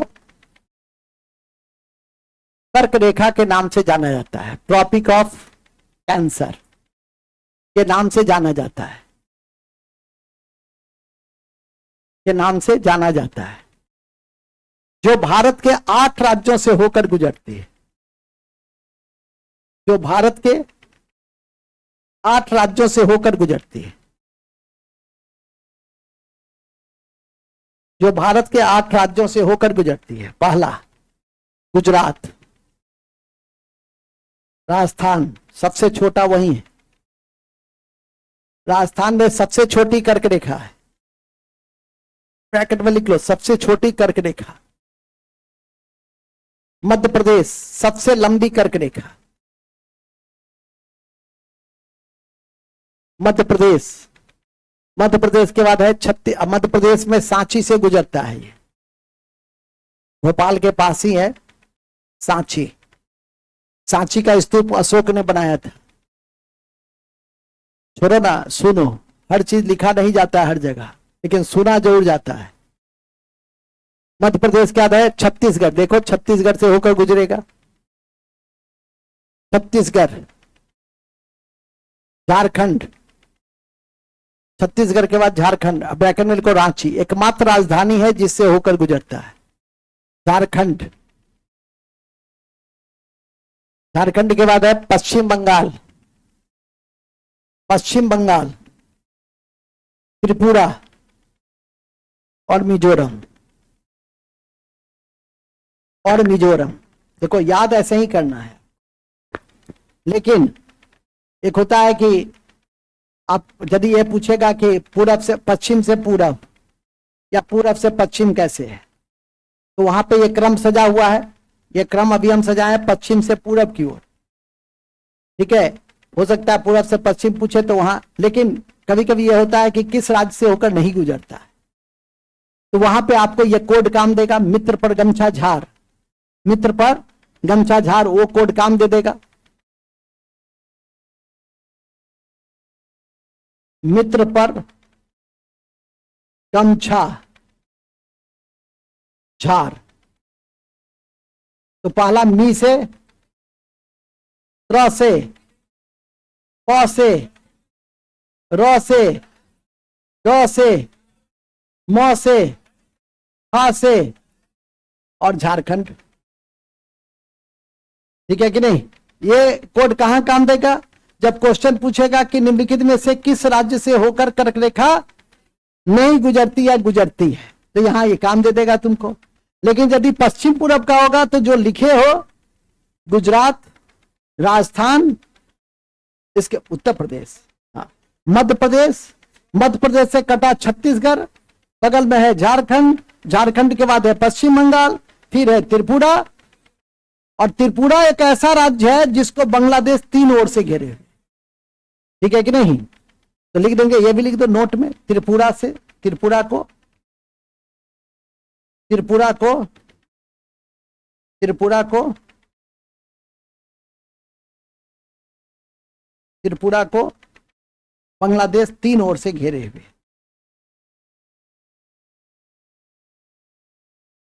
3 ओर से घेरे हुए, ठीक है। ये त्रिपुरा की ही है, जो श्रुति को देख रहे हो त्रिपुरा की है, इसका घर जो है इंडिया में है, इसका जो दलान है कहाँ है जी, बांग्लादेश में, लगती भी बांग्लादेशी टाइप की है, ठीक है। इसको इसीलिए कहते हैं कि बुरा नहीं मानती, किसी को कहेंगे ना तो मुंह धुआं जैसा बना लेगी, 2-3 दिन तक धुआं रहेगा, प्रणाम भी नहीं करेगी, प्रणाम करते हैं, ठीक है कि नहीं। मास्टर साहब हमको बांग्लादेशी कहते हैं, प्रणाम करते हैं, ठीक है। आगे चलिए, तो इसीलिए सबको नहीं कहते हैं, बात समझा। आगे लिखे, पंडित जी को क्यों पकड़ते हैं, क्योंकि वो मंद मंद मुस्कुराता रहता है। आशुतोष जी को क्यों पकड़ते हैं, इसको तुमको तो यदि किसी का नाम ले ले इसी बहाने देखना शुरू कर देता है। हम समझ रहे हैं कि तुम इतना वाइब्रेंट हो ना कि अपने इकोलॉजी को हमेशा निहारते रहते हो, है ना। हम समझ रहे हैं ना, हम, है ना, तुम समझ गए कि हम क्या समझ रहे हैं। चलिए ठीक है, अब आ जाइए, अब आ जाइए। अब हम लोग इसी कड़ी में मानक समय देखेंगे। कर्क रेखा तो हो गया, मानक समय 82.5 पूर्वी देशांतर से होकर गुजरती है। तो लिखिए भारत का मानक समय, भारत का मानक समय 82.5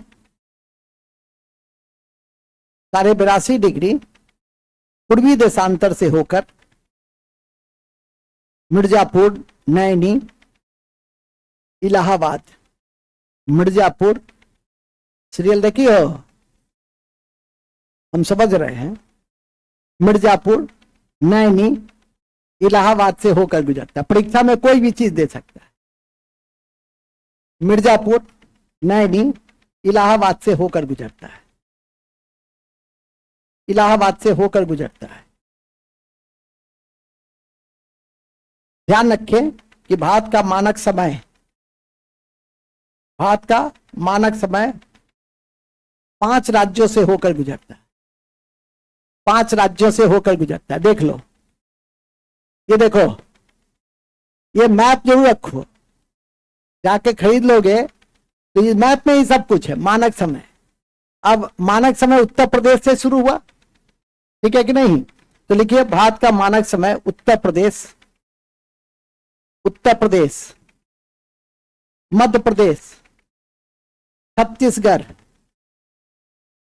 उड़ीसा और आंध्र प्रदेश से होकर गुजरती है, और आंध्र प्रदेश से होकर गुजरती है। तेलंगाना को स्पर्श नहीं कर रही है, देख लेना, ऐसा नहीं कि कहीं तुम्हारे दिमाग में बैठ जाए, ठीक है? तो किस किस से होकर गुजरती है? उत्तर प्रदेश, मध्य प्रदेश, छत्तीसगढ़, उड़ीसा और आंध्र प्रदेश। क्वेश्चन चेंज, पढ़ के गए कुछ और, आप पूछ दिया कुछ और।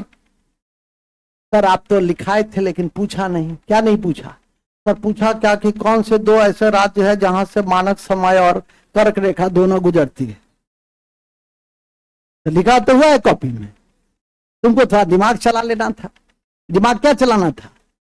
कि दोनों को जोड़ लेना था। क्या जोड़ना था? कि मध्य प्रदेश और छत्तीसगढ़ 2 ऐसे राज्य हैं जहां से सर इसको स्पष्ट लिखा दिया जाए। सर हम लोग था कमजोर दिमाग वाले आदमी, नहीं, कमजोर के लिए आज का छोटा सा कंपटीशन भी नहीं है। दिमाग को तो मजबूत बनाना होगा, मानसिक दृढ़ता रखना होगा, ठीक है कि नहीं? देखो इतनी मजबूत टीम भी हार गई। मानसिक दृढ़ता, उसकी मानसिक दृढ़ता हमसे बेहतर थी, इसको स्वीकारना होगा। हम लोग अभी भी T20 और वनडे के मोड में ही रहते हैं। पहले मैच में यशस्वी जायसवाल स्टंप हुआ, टेस्ट में कभी स्टंप हम वर्षों से, 30 साल से हम कमेंट्री 35 साल से सुनते हैं। टेस्ट में स्टंप नहीं होता था, अब हम देखते हैं टेस्ट में स्टंप होता है, रन आउट होता है। तो क्या होगा जब आप स्टंप होइएगा, रन आउट होइएगा? ऋषभ पंत पहले इनिंग में हुकते हुए आउट हुआ, हुका जाता है कहीं टेस्ट में, और सेकेंड इनिंग में रन आउट हुआ। हमारा 5 बैट्समैन, उसमें एक का यही हाल। बात समझ रहे हो? यदि एनालिसिस करोगे तो देखोगे कि हमसे बेहतर उसकी स्ट्रेटजी रही। उसका सबसे नीचे का फिलिप भी आया तो 43 गेंद में 4 रन बनाया, जो टेस्ट का स्टाइल होता है कि आगे बढ़ो, स्विंग करा, गेंद को जाते हुए देखो, जा रहे हो, जा तो हो, ठीक है जाओ, ठीक है। हाँ, हर गेंद पर खेलने की कोशिश नहीं करनी चाहिए टेस्ट में। आशा है समझ रहे हो भाव को? मेंटल अलर्टनेस लाओ, मूल बिंदु पे आ जाओ। कौन से 2 राज्य हैं जो मानक समय और कर्क रेखा? इधर आ जाइए लक्की जी, हमको देखने में क्या दिक्कत हो रही है, ठीक है? इधर आ जाओ, कोई बात नहीं तो टेढ़ा हो जाएगा, ये ऐसे करके देखोगे टेढ़ा हो जाएगा। इधर आओ, इधर आ जाओ, कोई बात नहीं, सट मत, अरे आओ ना यार, हम जान रहे ना तुम्हारी भावना शुद्ध, इधर आओ ना, अरे इधर आओ ना यार। अब ठीक है? हाँ, और सबको दिखाई दे रहा है ना जी? हाँ, कुछ तो चाहता होगा कि बच के। चलिए, तो 2 राज्य, कौन से 2 राज्य हैं? मध्य प्रदेश और जो मानक समय, और ध्यान रखिए कि भारत का जो मानक समय है वो अंतर्राष्ट्रीय तिथि रेखा से 5.5 घंटे अधिक, और अंतर्राष्ट्रीय तिथि रेखा कहाँ है? वो है लंदन में, तो लिख देंगे, भूलेंगे नहीं, भूलेंगे नहीं कि 0 डिग्री देशांतर अंतर्राष्ट्रीय मानक समय को दर्शाता है, अंतर्राष्ट्रीय मानक समय को दर्शाता है जो लंदन से होकर गुजरती है। 0 डिग्री देशांतर अंतर्राष्ट्रीय मानक समय को दर्शाता है जो लंदन से होकर गुजरती है, जो लंदन से होकर गुजरती है, जो लंदन से होकर गुजरती है, जो लंदन से होकर गुजरती है, ठीक है, जो लंदन से होकर गुजरती है। कौन कौन 0 डिग्री देशांतर, और इसी को हम लोग अंतर्राष्ट्रीय मानक रेखा कहते हैं, और वहां से हम 5.5 घंटे आगे हैं। तो लिखिएगा, भारत 5.5 घंटा अंतर्राष्ट्रीय समय रेखा से आगे है।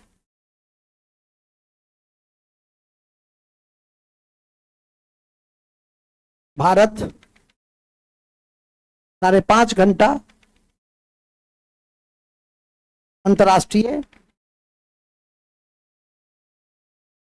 अंतर्राष्ट्रीय समय रेखा से आगे है,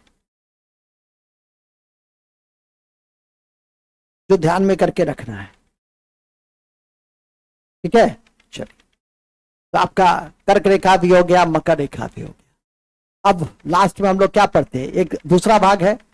मैंने बताया था कि भारत को 2 भागों में बांटकर हम लोग देखते हैं, एक ज्यामितीय, तो ज्यामितीय देख लिए ना टोटल, और दूसरा है भू राजनीतिक। तो हम लोग आज ज्यामितीय देखेंगे, एक ही दिन में सब पढ़ लोगे तो फिर दिमाग भी बचना भी चाहिए। तो अब जब भी कोई पाठ समाप्त करते हैं तो क्या करते हैं, तो बूस्टर फैक्ट लिखो, संभावित तथ्य, संभावित तथ्य लिखिए पहले।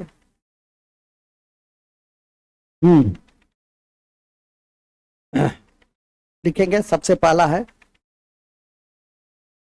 अति महत्वपूर्ण है कि अमेरिका में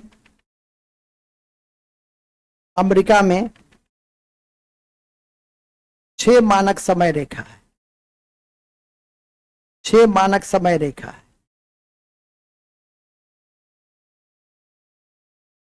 6 मानक समय रेखा है। पॉइंट नंबर 2, कर्क रेखा भारत को 2 भागों में बांटती है। कर्क रेखा भारत को 2 बराबर भागों में बांटती है। उत्तर में शीतोष्ण कटिबंध है, शीतोष्ण कटिबंध है, मैंने शीत भी है और गर्मी भी है, शीतोष्ण कटिबंध है। जबकि दक्षिण में उष्ण कटिबंध है, गर्मी अधिक है, टेम्परेचर अधिक है। जबकि दक्षिण में उष्ण कटिबंध है। नेक्स्ट, भारत की भूमि सीमा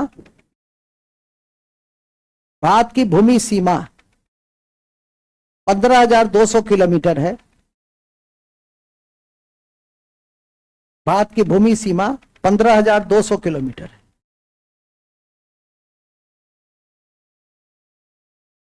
और 7 देश के साथ भारत भूमि सीमा बनाता है। 7 देश के साथ भारत भूमि सीमा बनाता है। इनमें सबसे लंबी बांग्लादेश है। इनमें सबसे लंबी सीमा किस देश के साथ है, बांग्लादेश के साथ।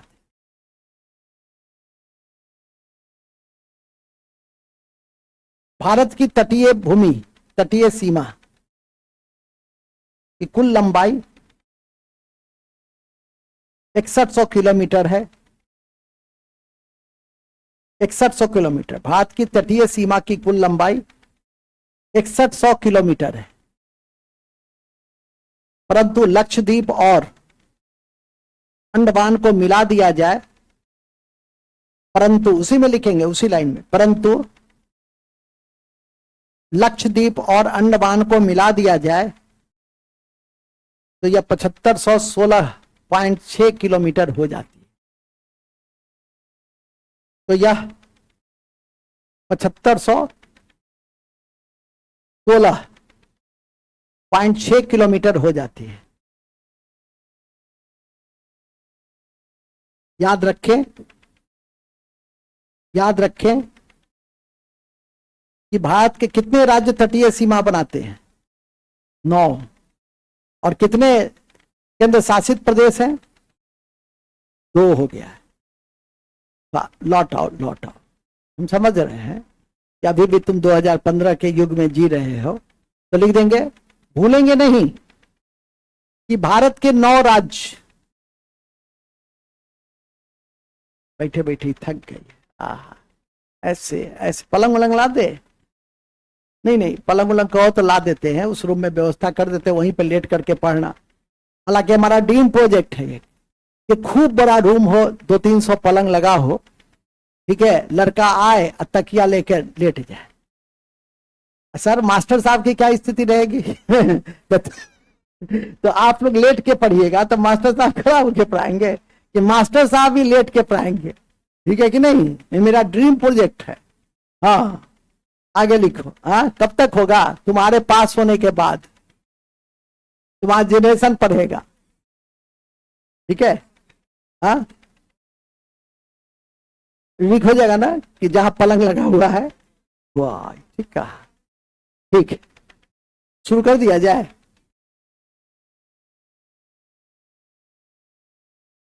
चलिए नेक्स्ट। ये सब तो ऐसे करा नहीं सर, या सर जैसे हम कल प्रोजेक्ट उसको लॉन्च कर रहे हैं। चलिए, खैर कहां थे हम लोग? भारत की तटीय सीमा 2 केंद्र शासित प्रदेश और 9 राज्य, या भारत के 2 केंद्र शासित प्रदेश और 9 राज्य तटीय सीमा बनाती है। तटीय सीमा बनाती है। सबसे लंबी तटीय सीमा, सबसे लंबी तटीय सीमा, सबसे लंबी तटीय सीमा गुजरात की है। मारो देश पधारो, अतिथि आबो हो। ठीक है, इसकी है, गुजरात की है। एक दिन तो आओ मारो गुजरात में। ठीक है, इसकी है, टिक लगा लो, गुजरात की है। इसके बाद आंध्र प्रदेश, इसके बाद तमिलनाडु।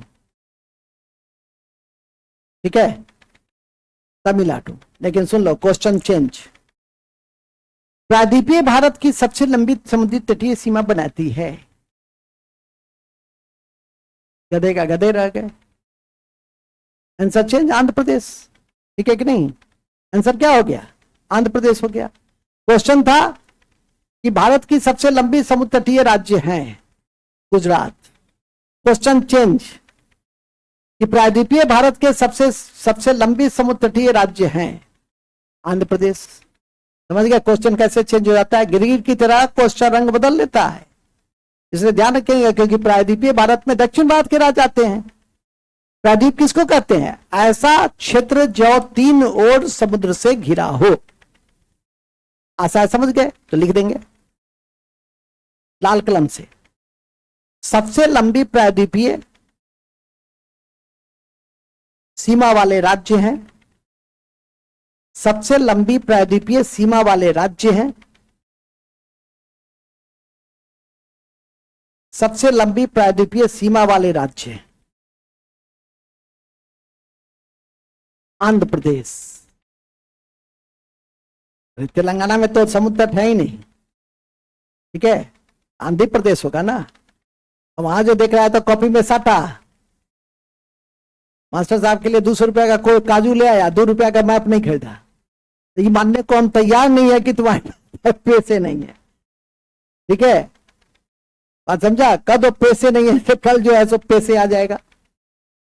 कल ये तुमको चंदा क्या, इतना लक्ष्य के पास संसाधन है कि मैप बंटवा देगा, लेकिन नहीं, मुफ्त का जो चीज होता है ना, बेवरेज, उसके महत्व को लोग नहीं समझते हैं।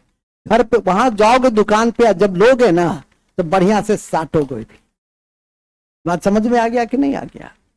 इस बात को समझो। देखते हो मुफ्त में देने आता है, तुमको दे देते हैं, एक बार पलट के भी नहीं देखते हो कि 200 कौन कौन से महत्वपूर्ण क्वेश्चन है। हमारे सिद्धांत को यदि आत्मसात कर लोगे तो जीवन में कभी कठिनाई नहीं होगी। आज समझा कि नहीं समझा? हाँ, आगे चलो। नेक्स्ट क्या लिखे जी? हाँ, प्रायद्वीपीय में सबसे लंबी समुद्र तटीय राज्य कौन से हैं? कौन से हैं? ऐसे ऐसे। सबसे छोटी सीमा किसकी है? गोवा। तो लिखेंगे सबसे छोटी सीमा गोवा की है। सबसे छोटी सीमा गोवा की। सबसे छोटी सीमा के नाम पे हंसी आती है। सीमा थूड़ देगी। सीमा के चक्कर में मत रहो, न सीमा के चक्कर में रहो, न भावना के, न शांति के। ठीक है? क्या लिखे? अरे तुम तो पिछले साल तक नहीं हंसता था इस बिंदु पे, इस साल बड़ा हो गया है। पिछले साल इसके अंदर मानवीय दुर्बलता नहीं आई थी, अब इसके अंदर दुर्बलता आ गई है। अपडेट हो रहा है। हाँ, अच्छा, भावना के बगल में बैठेगा तो क्या होगा उसका? ठीक कहा है। ठीक है, तो तटीय सीमा हो गया। तो तटीय सीमा सबसे लंबी किस राज्य का? उसके बाद अब पेनिसुलर इंडिया में, माने प्रायद्वीपीय इंडिया में सबसे छोटी सीमा, इसको ध्यान रखिएगा, अन्य बात में नेक्स्ट लिख देंगे। ध्यान रखें कि भारत की कुल सीमा इतना हुआ, जोड़ लो, 15,200 प्लस 7516, जोड़ के बताओ। यदि पूछ दे कि भारत की कुल सीमा कितनी है, भारत की कुल सीमा, तो जोड़ ना, तुम जोड़ भी नहीं सकता है। 15,200 अब प्लस 7516 जोड़ के बता दो।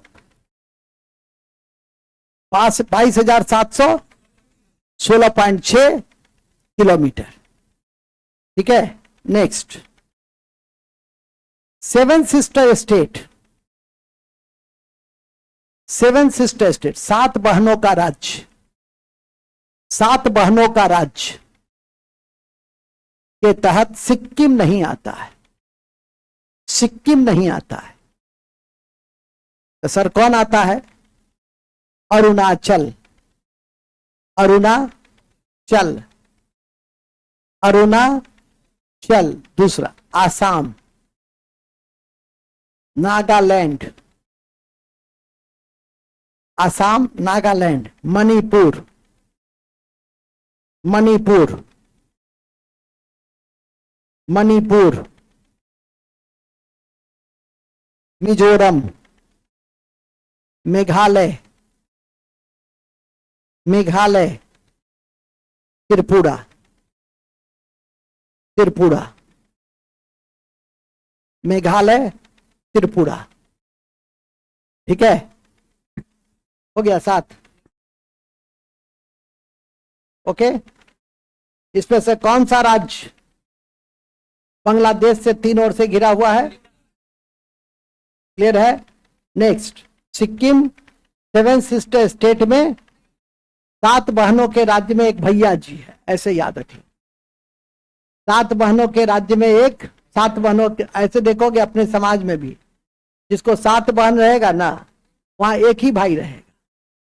ठीक है कि नहीं? हमारी भाभी जी भी 7 बहन है, एक ही भाई है। ठीक है, तो हम बहुत सारे जगह पे देखे, एक मेरे मित्र भी थे, अकेला भाई 7 बहन। इसलिए उसका अब हम पढ़ाते हैं तो बता देते हैं, 7 बहन एक भाई। भैया जी कौन हुए? तुम्हें में भी कोई है 7 बहन? सर 6 ठो है, बच गया। चलिए आगे लिखिए। नेक्स्ट, तुम क्या देख रहा है? तुम क्या सोच रहा है? ओ, हमको लगा कि तुम कहीं अपने समाज में जाके देखने की कोशिश कर रहा है। चलिए, इसके बाद आइए क्षेत्रफल के दृष्टि से, क्षेत्रफल के दृष्टि से सबसे बड़ा राजस्थान, उसके बाद मध्य प्रदेश, तब महाराष्ट्र। सबसे बड़ा राजस्थान, मध्य प्रदेश, महाराष्ट्र। महाराष्ट्र। बिहार का स्थान 12वां है। लिख दो, बिहार का स्थान 12वां है, अलग से लिख दो, बिहार का स्थान 12वां है। बिहार का स्थान 12वां है। अच्छा, अपने कौन से पड़ोसी देश में हमारे टाइमलाइन को फॉलो अप करता है? नेपाल आधा घंटा आगे चलता है, आधा घंटा पीछे चलता है पाकिस्तान।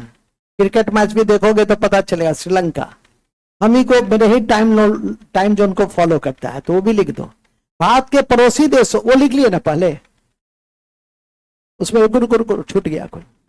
राजस्थान, मध्य प्रदेश, महाराष्ट्र है। सबसे बड़ा, पहले ये लिख लो, सबसे बड़ा केंद्र शासित प्रदेश क्षेत्रफल के दृष्टि से, सबसे बड़ा केंद्र शासित प्रदेश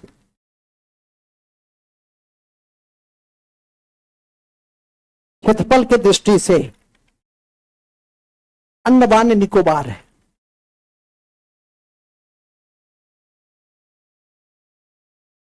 अंडमान निकोबार है, अंडमान निकोबार है, याद रखिएगा। ठीक है, कौन है? अंडमान निकोबार है। अब लिखिए जो हम बता रहे थे, क्या बता रहे थे बातचीत के कड़ी में? हाँ, भारत के पड़ोसी देशों में, भारत के पड़ोसी देशों में श्रीलंका भारत के ही समय मानक को का अनुकरण करता है, भारत के समय मानक का अनुकरण करता है।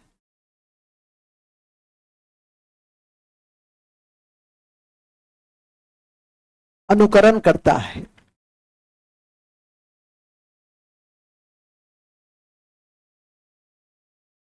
जबकि पाकिस्तान आधा घंटा पहले,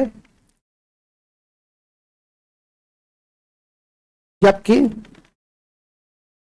पाकिस्तान आधा घंटा पहले और बांग्लादेश और नेपाल आधा घंटा अधिक है, अधिक है। एक लाइन और लिख दो। भारत के 16 राज्य, भारत के 16 राज्य, भारत के 16 राज्य अंतर्राष्ट्रीय सीमा को स्पर्श करता है। भारत के 16 राज्य अंतर्राष्ट्रीय सीमा को स्पर्श करता है। पहले था 17, लेकिन आपका हट गया कौन? जम्मू कश्मीर राज्य का दर्जा समाप्त हो गया, तो स्वाभाविक है कि अब वो 16 हो गया। और यह भी याद रखेंगे कि 2 राज्य ऐसे हैं जिसका, जो 3 देश की सीमा को स्पर्श करता है। एक है पश्चिम बंगाल, हम राज्य की बात कर रहे हैं ना, और दूसरा है सिक्किम। ये दोनों स्टेट जो है वो 3 देश की सीमा को स्पर्श करता है। समझ जाओ कि सामरिक दृष्टि से कितना संवेदनशील है। ठीक है कि नहीं? इसलिए भारत सरकार सीमांचल के क्षेत्र में पश्चिम बंगाल के कुछ क्षेत्रों को लेकर के और केंद्र शासित प्रदेश बनाने पर विचार कर रही है। ठीक है, मूल में आ जाइए, आगे लिखिएगा। कहां थे हम लोग?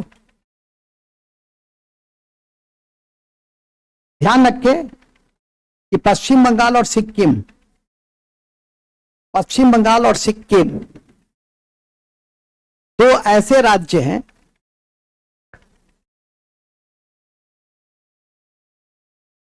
पश्चिम बंगाल और सिक्किम 2 ऐसे राज्य हैं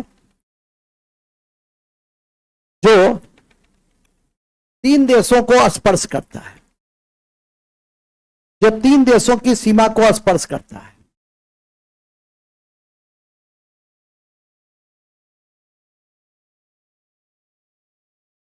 स्पर्श करता है।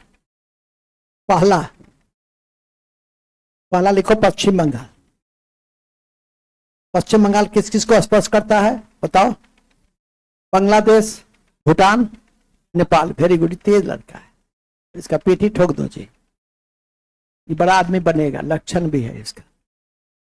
ठीक है, केवल बस है, सुनो, इधर उधर कंसंट्रेट, है ना।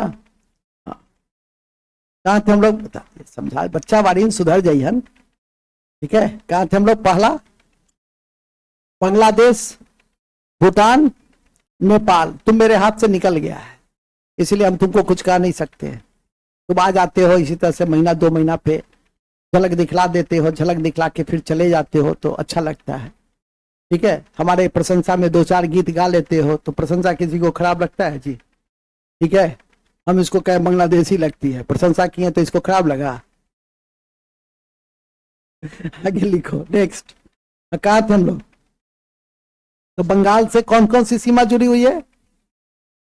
नेपाल, भूटान। इसको थोड़ा सा लाओ ना, लहजा लाओ ना। नेपाल, भूटान। ठीक है, मारो देश पधारो अतिथि आप। इससे ऊपर उठो, मैं इंटरव्यू ले रहा हूं तुमसे और पूछ रहा हूं कि अच्छा बताओ जी, बांग्लादेश से कौन कौन सी सीमा जुड़ी हुई है? और भूटान, नेपाल, आंख बंद करके ये सब बंद करो, स्वास्थ्य व्यक्तित्व में सुधार करो कि सर पश्चिम बंगाल की 3 देशों से सीमा लगती है। पहला सर बांग्लादेश, नेपाल, भूटान। सर ये कितना अच्छे स्टाइल में कहो, इस तरह से कहो। ये आंख बंद कर ली और कहना शुरू की, समझे? अब लिखो सिक्किम से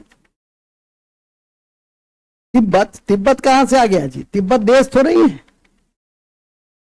ठीक है, लिखेंगे 3 देश जुड़ी हुई है। पहला तो चाइना लिखो, चाइना देवता को, चाइना। दूसरा नेपाल, भूटान।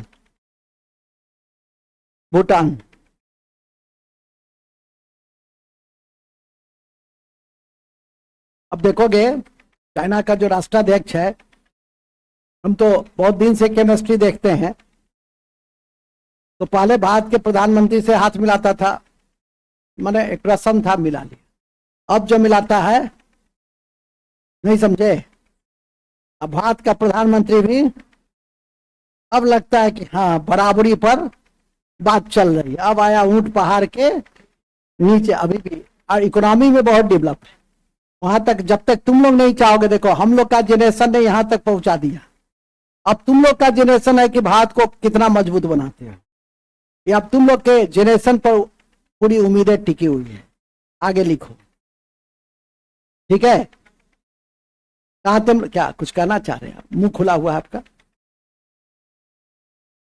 तो हो गया ना? तो कितनी चीज है। अब देखो, अब सोचेंगे और निकलेगा बात।